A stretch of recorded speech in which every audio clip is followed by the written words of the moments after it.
विरोधी है। जीवन के बाद आत्मा कब, कहां और किस रूप में है, इसे गाड़ी के नाम का जो ठप्पा लगा है वो अनपढ़ का लगा हुआ है। अच्छा। क्योंकि जो भी हमारी जनरेशन आई है अब नहीं तो नहीं आएगी शायद, क्योंकि हमारे बच्चे ही आज इंजीनियर बन रहे हैं, तो वो भी ने अपने बच्चे के लिए खरीदी होगी तो कितना खुश होगा उसका बच्चा, कितना भावनात्मक लगाव होगा इस साइकिल। क्या बात है सर, क्या बात है सर, क्या बात है। ये प्रॉब्लम क्या है संदीप जी? कांग्रेस के प्रवक्ता यहाँ बैठे हैं, अभी तो उनके पास गया भी नहीं, बनने का काम छोड़ दीजिए, अभी तक तो गया भी नहीं। क्या आपको भी लगता है कि रिक्शा पिछड़ेपन की निशानी है, आधुनिकता का विरोधी है? कभी आपने अभी मजा आएगा ना भिड़ो। सोचा है कि रिक्शा जहां चलता है उन जगहों को बनाने के लिए सरकार को लाखों करोड़ों रुपए खर्च करने की कोई ज़रूरत नहीं पड़ती है, ना ही कोई ड्राइविंग स्कूल खोलने की ज़रूरत पड़ती है।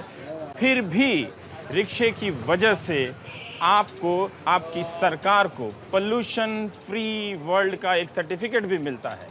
लेकिन शाबाश बेटा, बहुत बढ़िया। लेकिन इसके बावजूद ऐसा क्यों है कि कोई भी सरकारी नीति रिक्शे को बढ़ावा नहीं देती? ना ही आप और हम जो बहुत आसानी से बिना किसी तकलीफ और शिकायत के रिक्शे का इस्तेमाल अपने आम दिनों में ज़रूरतों के हिसाब से करते रहते हैं, वो भी कोई रिक्शे को लेकर राय नहीं रखते हैं। बिना किसी राय के भी ये रिक्शा हमारी परिवहन की ज़िंदगी का एक अहम हिस्सा है। सड़क नहीं चाहिए, रोटी नहीं चाहिए, मंदिर चाहिए। लेकिन हर दिन ऐसा क्यों है कि ये धकियाया जा रहा है? रोड देखिए पूरा टानना पड़ता है, क्या कीजिएगा। ये दम तो निकलता है, देखिए टानने के बाद हम लोग हक सकाते हैं सर। ये रोड में खींचेंगे तो हक सकाएंगे ही, आपना पड़ता है सर। धूप होती है, गर्मी में खींचते हैं सर। गर्मी में ज़्यादा तकलीफ होती है जी। भांग का गोली खा लेते हैं, भांग का गोली खा लेते हैं जी। बिना उसके नींद नहीं आती है। जी नहीं, पूरा ये तस्वीरें दिखाकर क्या साबित करना चाहता है तू? क्या साबित करना चाहता है तू? 4-5 घंटे रिक्शा चलाने के बाद अब वक्त है सोने का। ठीक इसी वक्त जब सेंसेक्स घोलटनियां खा रहा होता है, ये अपने रिक्शे को बिस्तर बनाकर सो रहे होते हैं। इसमें कोई शक नहीं कि ये कार अभी भी बेकार नहीं हुई है, और इसमें भी कोई शक नहीं कि लापरवाही का काम हम पूरी जिम्मेदारी से करते हैं। तभी तो दिल्ली विश्वविद्यालय के वैज्ञानिकों ने कोबाल्ट 60 को गैर जिम्मेदारी के साथ बेच दिया और शक मायापुरी के कबाड़ी बाजार वालों पर किया गया। लेकिन मायापुरी को इस पूरे विवाद के संदर्भ में समझना बहुत ज़रूरी है। जीवन के बाद आत्मा कब, कहां और किस रूप में है, इसे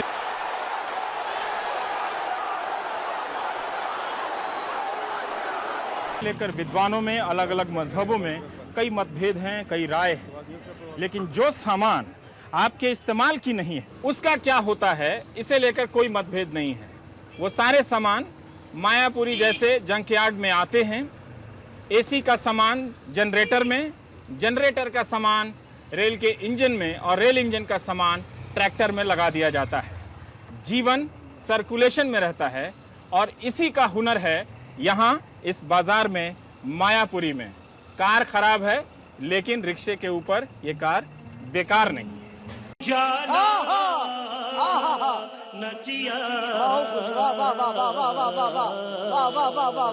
आम शब्दों के साथ मायापुरी की कथा शुरू होती है टंडन साहब की दुकान से। देखिए अपने तो यही गद्दी है, यही वही मैं यही दफ्तर है आपका। कबाड़ी कहलाना अच्छा नहीं लगता, इसीलिए विजिटिंग कार्ड पर मोटर पार्ट्स डीलर छपवा रखा है। बटन नील, एड्रेस, फोन नंबर, बस सो बस हो गया ये। बस। कबाड़ी कबाड़ी नहीं, motor part dealer. Motor part dealer. विद्रोही कवि टंडन को शिकायत है कि उनके पेशे के हुनर को भारत की साक्षरता दर में शामिल नहीं किया जाता है। पहले कबाड़ी के नाम का जो ठप्पा लगा है वो अनपढ़ का लगा हुआ है। अच्छा। क्योंकि जो भी हमारी जनरेशन आई है अब नहीं तो नहीं आएगी शायद, क्योंकि हमारे बच्चे ही आज इंजीनियर बन रहे हैं, तो वो भी नहीं आएंगे। क्यों नहीं आएंगे वो? क्योंकि मैं खुद अपने बच्चे को इंजीनियर बनाया मैंने। आप नहीं चाहते? ये बड़ी अच्छी बात कही आप। ने अपने बच्चे के लिए खरीदी होगी तो कितना खुश होगा उसका बच्चा, कितना भावनात्मक लगाव होगा इस साइकिल से, लेकिन अब ये कबाड़ है और किसी काम का नहीं। हमारे आपके लिए कबाड़ है और किसी काम का नहीं, लेकिन इन हुनरमंद लोगों के लिए ये कबाड़ नहीं है। इससे इनके लिए रोजगार और रोटी का इंतजाम होता है, और हर वो चीज़ इसमें जो फेंक दी गई है यहाँ पर, उसमें से काम के लायक निकालने के लिए एक ख़ास तरह की हुनर की ज़रूरत पड़ती है। और सब यहाँ पर पुरानी चीज़ों के ऐसे डॉक्टर हैं जो दावा करते हैं कि देखकर ही वो बता देते हैं मर्ज क्या है, ये सामान कितना चलेगा और कब तक चलेगा। दिखा कर क्या साबित करना चाहता है तू? क्या साबित करना चाहता है तू? हकीकत छुप नहीं सकती बनावट के असूलों से, कि खुशबू आ नहीं सकती कभी कागज के फूलों से। इसको संवार देते हैं। हर कारीगर का यहाँ नाम है साफ। राजेंद्र सिंह ये एक्सपर्ट कैसे बन गया? आपने इंजीनियरिंग की पढ़ाई तो की नहीं। सर ये धक्के खाए मायापुरी में, ये एक्सपीरियंस है। जब लोग चलना सीख रहे थे तो हम यहाँ पे चाय पानी लेके काम कर रहे थे। ये तुक्का होता है या करते करते आ गया? एक्सपीरियंस तो तुक्का सर नहीं, तुक्के तो चलते हैं वहाँ पे, जो नहीं चल रहे थे वहाँ चल जाते तुक्के तो। आईपीएल में चल जाता है। आईपीएल में तुक्के चलते हैं सर। मायापुरी में तुक्के नहीं चलते। मायापुरी में तुक्के नहीं चलते। और आपकी अरिथमेटिक बहुत ज्यादा कमजोर है। ठीक है। आपने कहा, मान लो, सुनिए अभी ध्यान से, मुझे टोकिए मत, एक मिनट आपके दर्शकों को मैं बताना चाहती हूँ आपको आंकड़ों की जानकारी क्यों नहीं है। बॉस, ये सब दोगलापन है। मैं तेरा दोगलापन उतारता हूँ अब। मान लो 4 लाख लोगों की मौत हो गई है और हर किसी को 4 लाख रुपए दिए जाते हैं। इसका मतलब होता है सरकार को अपने राहत कोष से 16 लाख करोड़ का भुगतान करना पड़ेगा। सुन लीजिए दर्शकों, 16 लाख करोड़। और संदीप चौधरी ने इंट्रोडक्शन में क्या कहा था? 15,525 करोड़। आपको क्या 15,525 और 16 लाख करोड़ के बीच का अंतर नहीं मालूम? आपको इतना भी नहीं मालूम कि 4 लाख लोगों को यदि हर किसी को 4 लाख रुपए दिए जाएं तो उसका टोटल होता है 16 लाख करोड़, ना कि 15,000 से गणित लेकर आई हैं संजू वर्मा? आप कह रहे थे। आप अर्थव्यवस्था की बड़ी अच्छी जानकार हैं। सीधा उदाहरण देता हूं, 1 करोड़ लोगों की फर्ज कीजिए मौत हो गई। अरे सुनिए ना, सुनिए। नहीं, गलत आंकड़े बोलने के लिए थोड़ा बिठाया है आपको। Family show. 1 करोड़ लोगों की मौत हो जाए, सिर्फ मुझे रखिए स्क्रीन पर। दर्शकों, सिंपल गणित है। 1 करोड़ लोगों की मौत हो जाए, सबको 4 लाख रुपए मिलते हैं। आंकड़ा कितना होता है? 4 लाख करोड़। सिंपल। आगे बताइए संजू जी। वाह, जब आपको अपनी बात कहनी थी तो आपको आपने अलग से स्क्रीन पर रखा। अभी मुझे सुनिए आप ध्यान से। सिर्फ संजू को स्क्रीन पर रखिए भैया। 1 करोड़ लोग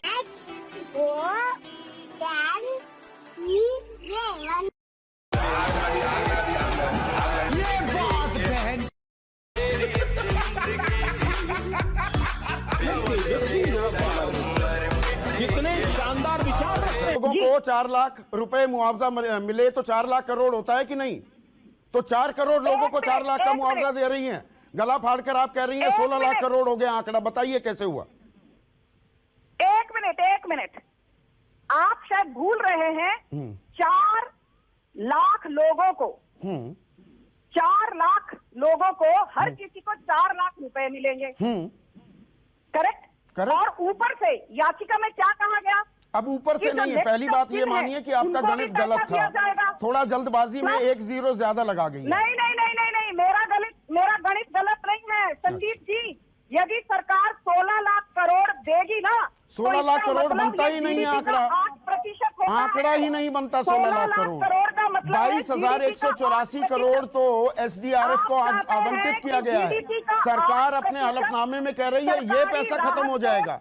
सरकार भी मान रही है अपने हलफनामे में। अब आप एक नई जानकारी, एक गलत गणित को यहाँ पर प्रोजेक्ट कर रही हैं। चलिए बात जारी रखिए। सच बोलने में विश्वास नहीं, झूठ नहीं, वो सीधा गणित बता दिया। चलिए आगे चलिए। जहां भी बोल सकते हैं झूठ बोलो, जितनी बार बोल सकते हैं झूठ बोलो, किसी भी विषय पर बोलो तो सिर्फ और सिर्फ झूठ बोलो। मुझे एक चीज बताइए संदीप जी, भारत सरकार का टोटल डायरेक्ट टैक्स रेवेन्यू कितना था पिछले साल? 9.5 लाख करोड़। भारत सरकार का इनडायरेक्ट टैक्स रेवेन्यू कितना था पिछले साल? 11.25 लाख करोड़। तो मान के चलते हैं लगभग 20-20.5 लाख करोड़ सरकार का total direct and indirect tax revenue था। अभी यदि उसका 70-80% सिर्फ राहत कोष से, कोरोना से 70-80 नहीं है, आपका आंकड़ा गलत है संजू, जिनको दे दिया जाए, आपका आंकड़ा गलत है। 15,525 करोड़ रुपए लगेंगे। सरकारी कोष का दिवालिया निकाला जाए, आप ये चाहते हैं? मुझे एक बात बताइए, एक मिनट चुप रहिए। जब बाकी बोलते हैं आप चुप रहते हो, मेरी बात सुनने की आप में हिम्मत नहीं। मुझे एक बात बताइए, आपने अभी अपने एग्जाम्पल में, शुरुआत के इंट्रोडक्शन में, आपकी जो फितरत है, आपने एग्जाम्पल दिया तमिलनाडु का, कर्नाटका का। आज तक गुजरात का दिया, उत्तर प्रदेश का दिया, महाराष्ट्र में कितने लोग मर चुके हैं? हाँ, तो गलत हो रहा है ना। लोगों से ज्यादा लोगों की मौत हो चुकी है। हाँ, ठीक है, ये चलिए माना एक आपने। मिनट, अभी मैं आपको बताना चाहती हूँ, बड़े ध्यान से सुनिए। महाराष्ट्र मैं हमेशा ध्यान से सुनता हूँ।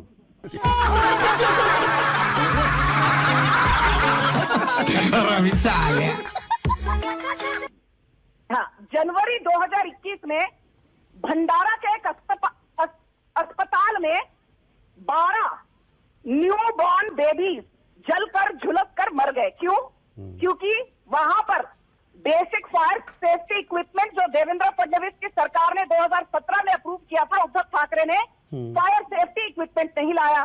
फिर मार्च 2021 में एक मॉल के अंदर 4थे माले पर कोविड के पेशेंट से 12 लोग झुलसकर मर गए। अप्रैल 2021 में तो इन्हें मुआवजा मिलना चाहिए कि नहीं? कुल मिलाकर 60 लोग मर गए। मैं एक चीज बताना चाहती हूँ, मुआवजा मिलना चाहिए ना। SDRF भी तो सरकार ही देगी ना। केंद्र 75% देती है जनरल स्टेट्स को। वापस नागपुर में अस्पताल में आग लगी, 20 लोग मर गए। तो कुल मिलाकर 100-200 लोग तो ये 14 मार्च को सरकार ने, गृह मंत्रालय ने जो नोटिफिकेशन जारी की थी कि हम 4 लाख रुपए कोरोना मौतों में देंगे, उसे वापस क्यों ले लिया? सरकार ने नोटिफिकेशन जारी की थी। लॉकडाउन से 10 दिन पहले सरकार ने नोटिफिकेशन जारी की थी। उनको, आप एक मिनट चुप हो जाइए, या तो आप सवाल पूछिए या जवाब दीजिए। मैं सवाल पूछ रहा हूँ, जवाब नहीं दे रहा हूँ। जवाब देने के लिए आप है।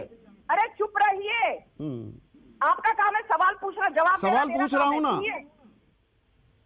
सुनिए एक मिनट, मैंने आपको बोला भंडारा, भांडुप, ठाणे, नागपुर, पुणे, ये सब जगह इनको मिलना चाहिए ना मुआवजा। कोरोना महामारी की तो बात ही नहीं कर रही, एक्सीडेंट के चलते अभी कोरोना महामारी की बात हो रही है ना। हर किसी को मुआवजे 14 मार्च को गृह मंत्रालय ने नोटिफिकेशन जारी की कि 4 लाख रुपए का मुआवजा दिया जाएगा। 10 लाख महाराष्ट्र उस वक्त 2 मौतें हुई थी। 76 साल का एक आदमी कर्नाटक में मरा और 69 साल की एक महिला की मौत हुई दिल्ली में। आपकी प्रॉब्लम क्या है संदीप जी? कांग्रेस के प्रवक्ता यहाँ बैठे हैं, अभी तो उनके पास गया भी नहीं। बनने का काम छोड़ दीजिए, अभी तक तो गया भी नहीं। करिए।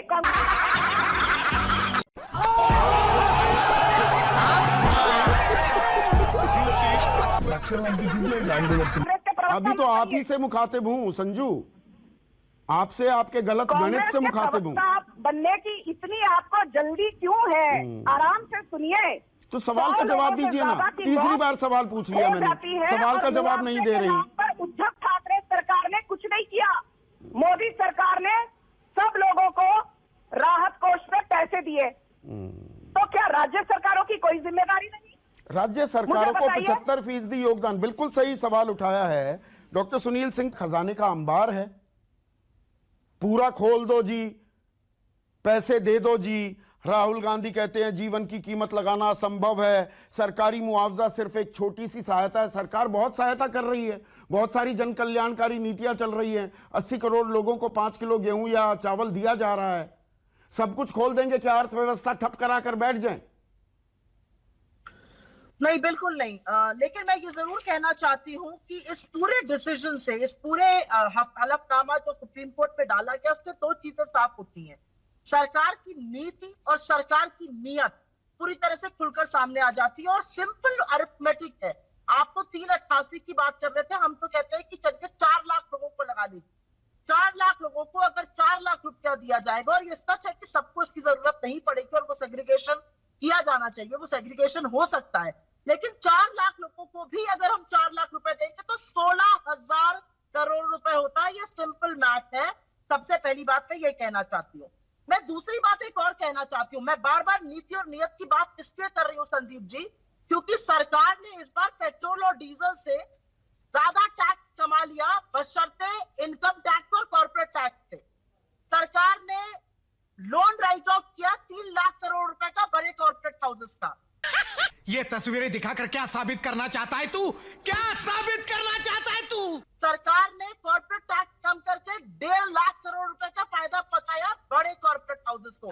तो कहीं पर तो ये सवाल पूछा जाएगा ना कि जब 20,000 नहीं, आपको मुआवजा पॉलिटिक्स करने का मौका मिल जाता है। हर चीज में मुआवजा पॉलिटिक्स। जी मुआवजा दे दो, ये बड़ी आसान राजनीति कर रहे हैं आप। नहीं, मुझे नहीं लगता कि ये राजनीति का मुद्दा है। ये डिजास्टर मैनेजमेंट एक्ट का एक पार्ट है, और इससे बड़ा पैंडेमिक हमारे देश में, इससे बड़ा डिजास्टर कभी आया नहीं है। 388 तो आधिकारिक तौर से आंकड़ा है संदीप जी।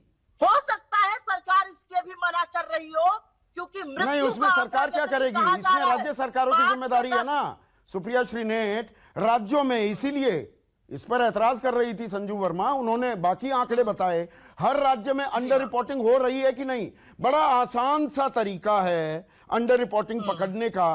पिछले साल या 2019 में मार्च से लेकर हम जून में बैठे हैं, कितनी मौतें हुई? क्योंकि वो सामान्य काल था। और आज कितनी मौतें हो रही हैं पता लग जाएगा। डेथ सर्टिफिकेट कितने इशू हुए।